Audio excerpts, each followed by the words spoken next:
Hello BookTube, it's Roz and it's the first weekend in May and I'm overdue already with giving a bit of a wrap up of the things that I read and enjoyed in May. So let's make good that deficiency today. Now I read or finished 13 different books in May. A couple were poetry, one was a play, couple were non-fiction, one was a graphic novel, unusually for me, and the other 7 were novels of various varieties. And obviously 13 things is too many things to cover in detail in one video, so I'm going to do some things in a bit more detail and some things I'm going to really gloss over, especially if I've already talked about them before. But as ever, I will try and pick out which were my real delights, discoveries, highlights, and were there any disappointments. Now, of those 13 things, there were actually 5 what you might describe as 5-star reads, books that I really felt were excellent, indeed, exceptional for me. One of those was Dante's Inferno, and I've talked again and again in videos on this channel over the last few months about my enjoyment of reading Dante with the help of Tom LA Books, and what a great communal read that is. And it was great to finish the Inferno, but I'm not going to talk about that. I'm just going to celebrate the fact that we've moved on to Purgatorio now, and yeah, what a joy. Another of the 5 stars for me was The Invention of Nature by Althea Woolf, which was my main Springathon choice. So that was kind of quite early in the month. And again, that's something I've talked about on another video, so I will not revisit it here other than to say it's a first-rate non-fiction book if you're interested in science, nature and ideas. So the other 3 five-starers will sort of get dotted through the rest of this video, I think. But let's start with, did this month have any disappointments? Now, I was kind of thinking it didn't. And then I realised that the one thing the one real moment of significant disappointment in the month for me was when I heard Too Tight-Lautrec spell out clearly that it was the end of the Shaky Sonnet season. We'd reached sonnet number 60 and that's it for now. I'm really going to miss my weekend sofa dates with Too Tight and Shakespeare's sonnets, but really warmly recommend them. There's 60 to cover. Some get 1 video per sonnet, some there's 2 sonnets per video, but yeah, if you haven't visited it, please do let Too Tight take you on a journey through Shakespeare's sonnets. And the happy thing is that it will be back.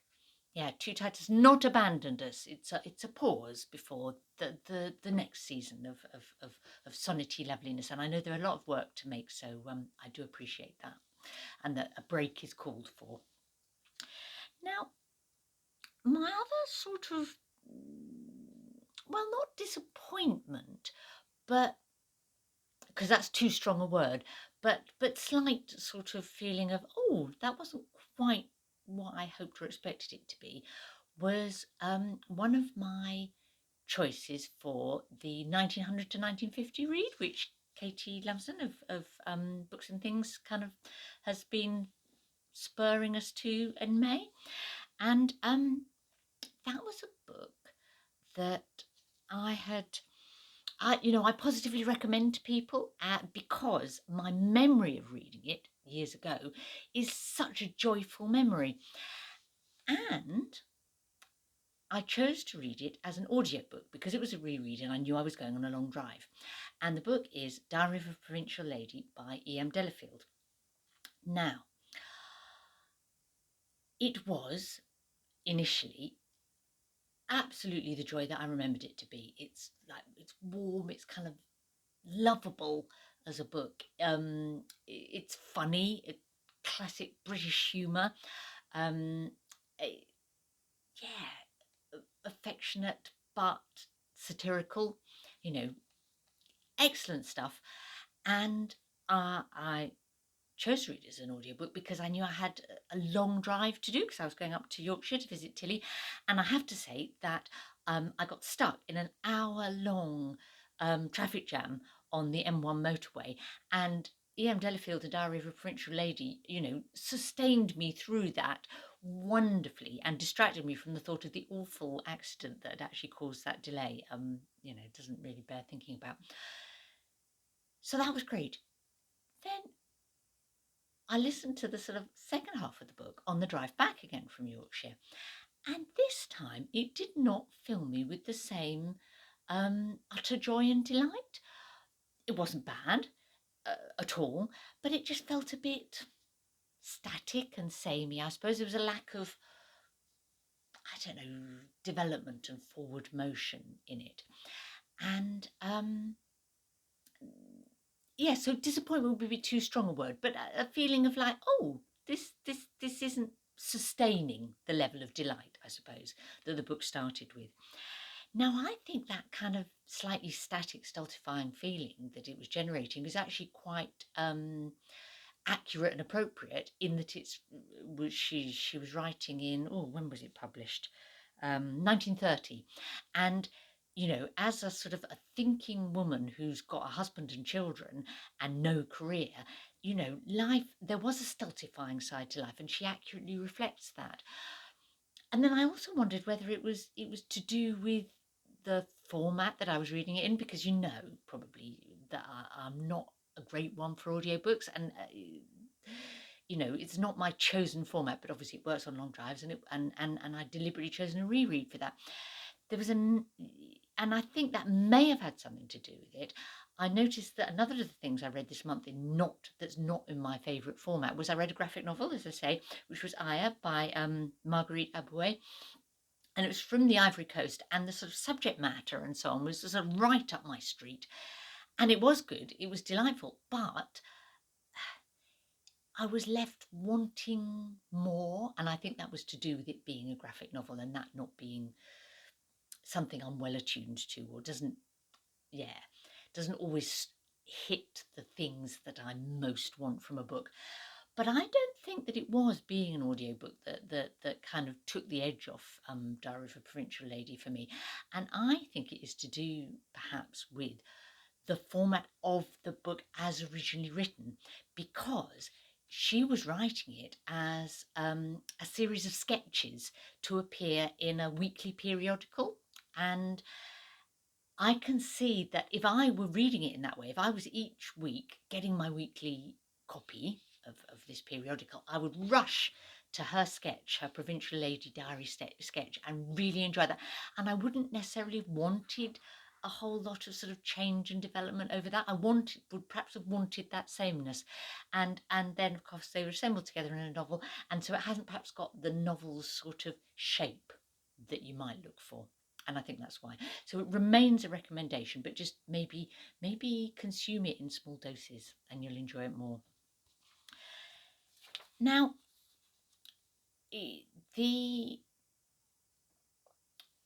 one of the other events this month, along with 1900 to 1950, was the fact that May is maybe Midrash. And one thing that I noticed last year when doing maybe Midrash was that although I might only have picked up 2 or 3 things as my maybe Midrash choices, what that did, I mean, if you don't know maybe Midrash, it's about reading things to do with sort of religion and belief and faith in both fiction and non-fiction. And what it did last year and did again this year was just make me notice more kind of questions and ideas and moments in books that I read that related to religion, belief, faith, morality, spiritual experience. So yeah, it just made me more alert, I suppose, to those things in everything I read. And that was true of Diary of a Provincial Lady, and I'll come back to that in a sec. But it's also true of some other things I read. A book I really enjoyed this month was Sharks in the Time of Saviours. It wasn't one of my kind of absolute right up there, 5-star reads, but close. And I'm not going to talk about it in any detail because that's one that I made a whole video about because I found it so interesting. But one of the key themes in that I really noticed, perhaps because Midrash was in my mind, was like that the question about what your sort of spiritual and moral duty is if you were given a gift, a gift that is perhaps you might see as coming from God or gods or your sort of spiritual heritage. Similarly, another of my 1900-1950 reads this month was a book of war poetry by Ivor Gurney, Severn to Somme, written in 1917, I think. And he is an explicitly Christian writer. And what I noticed in those, and what that made me think about, I suppose, was that it was a bit of a patchy collection. And again, I've talked about it before, so I won't say much about it.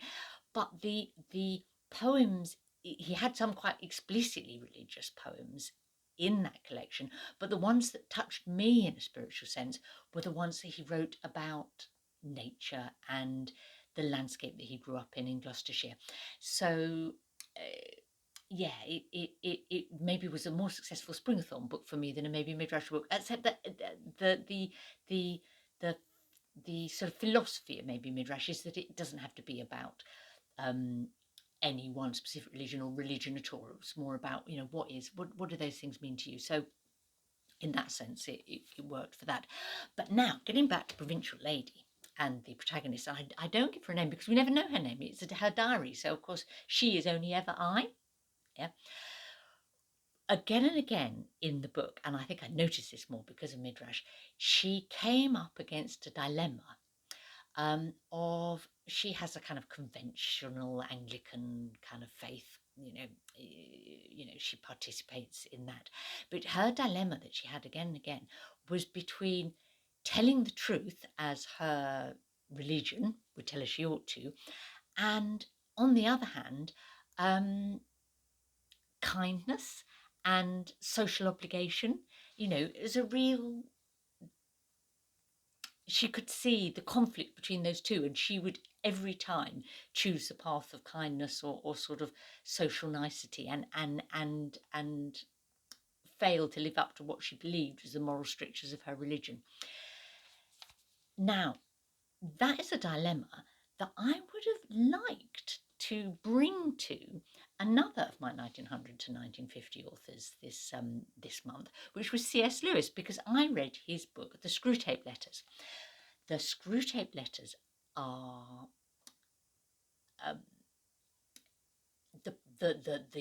series of letters from an imaginary, it's fiction, senior devil writing to his nephew Wormwood, who is a junior tempter, and it's all about, I suppose, how Wormwood can try and use those kind of human dilemmas, questions, uncertainties, conflicts between morality, religion, and what's right, what's wrong, what they should do. Use those to, as C.S. Lewis would see it, to take them away from the right path, because he was very much a Christian believer and writer.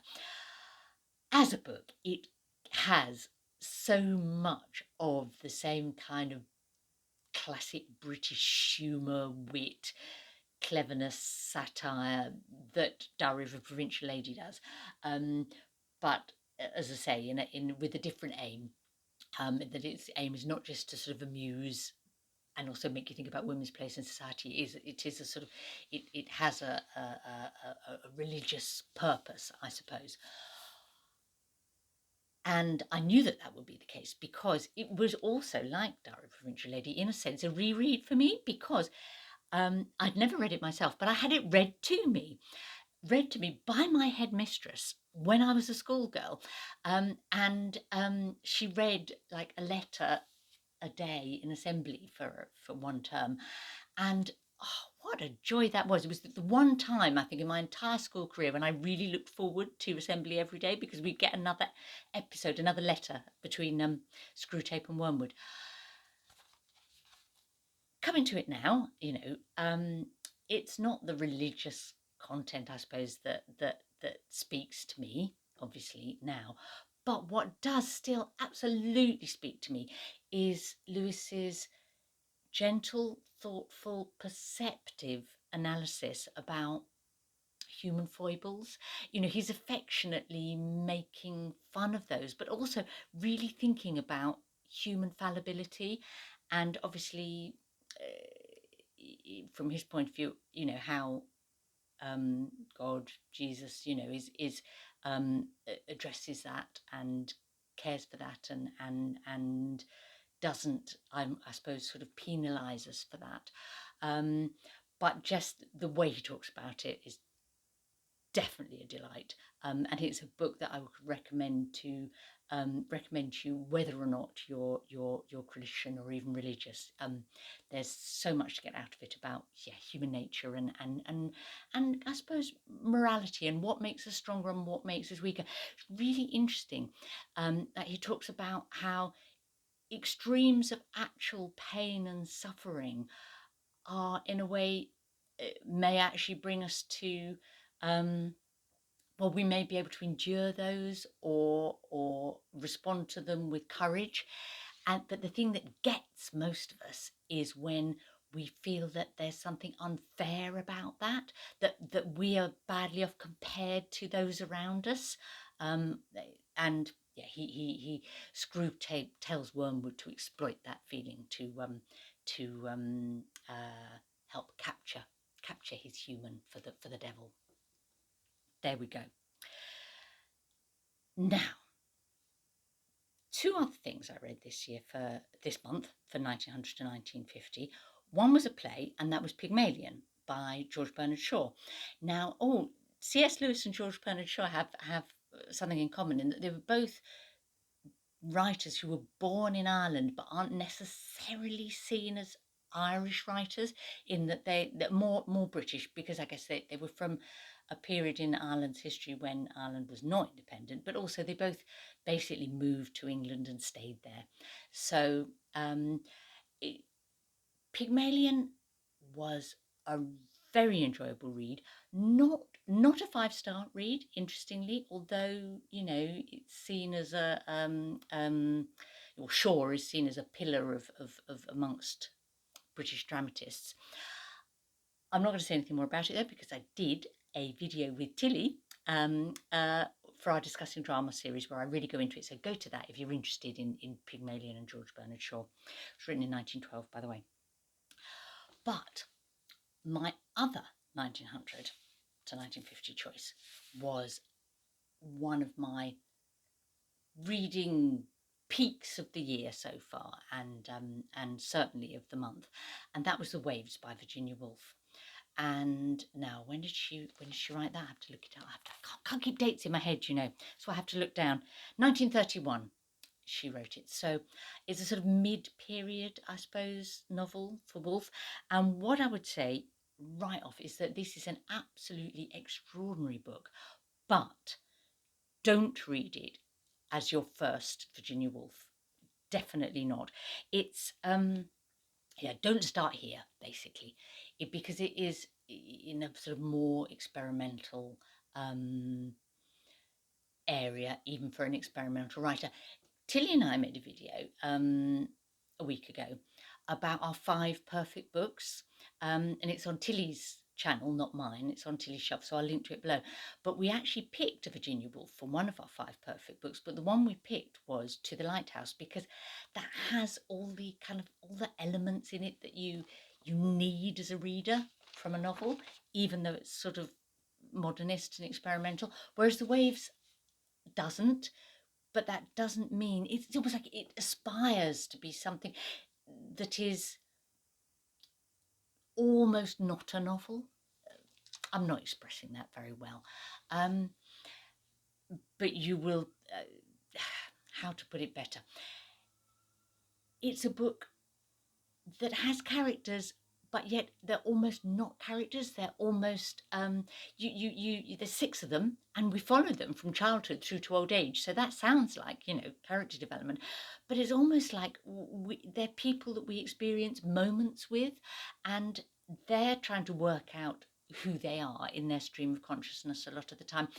They're almost like different aspects of one person, although they're different genders, different sexualities, different, they're the book is interspersed with short sections, no, longer sections that are like in the heads of these 6 characters, and shorter sections that are pure description. They follow these sections. They follow the progress of a day from pre-dawn to after dark, and the progress of a year, through the seasons, and they're almost, I think one might describe them as prose poems. And bearing in mind that Woolf's prose is sublime at the best of times, who better to write a prose poem for you? She didn't describe them as that, but that's how I kind of understood them. And they connect. They're the central thing that holds the whole book together. I could go on talking about the waves for ages, but I'm going to stop because I know that it's the kind of book that if you like and care for that sort of thing, you might want to read, and do message me about it and chat about it. But it's not for general consumption, even though it's a 100% recommendation. For only for Virginia Woolf initiates, I suppose. Now, where next? Where should we go next? Oh, well, let's go from one extreme to the other, in that Woolf's novel has virtually no plot, whereas the kind of novel where you really rely on plot to do the legwork for you is crime fiction, isn't it? And I read a great example of crime fiction this month, and that was Bluebird by Attica Locke. And it's a relatively new book. It's from a couple of years ago, I think, maybe 3 years ago. It's American. It has some of that, a certain elegance in its language, and it has great characters. But essentially, plot is what drives crime fiction, isn't it? The extra bit that Locke brings, I think, to this, and why I would sort of recommend it and say it was a strong 4-star read for me, was a tremendous sense of place. It's set in East Texas, and somewhere I know nothing about, and I really felt like I got a sense of what it means to live in East Texas. But most specifically, she really addresses the racism of East Texas in a, and sometimes when you read crime fiction and they decide to kind of like, you feel like they've decided that whilst writing their crime fiction they're going to cover an issue, and they do that, and it's not properly meshed into the whole story and the characters and the plot and the atmosphere, and whereas that's absolutely not true with Attica Locke. It is completely enmeshed in the story. So a goodie. I read it as a buddy read with Courtney Ferreter, and Courtney was slightly disappointed by it, I think, and I think that's because it has been hyped perhaps quite a lot. There's a lot of people on BookTube enthused about Attica Locke, and in a sense I'm joining them, but I do know what she means. There's always a problem when you read something that's been so hyped that perhaps you're disappointed in comparison, but I would say I wasn't.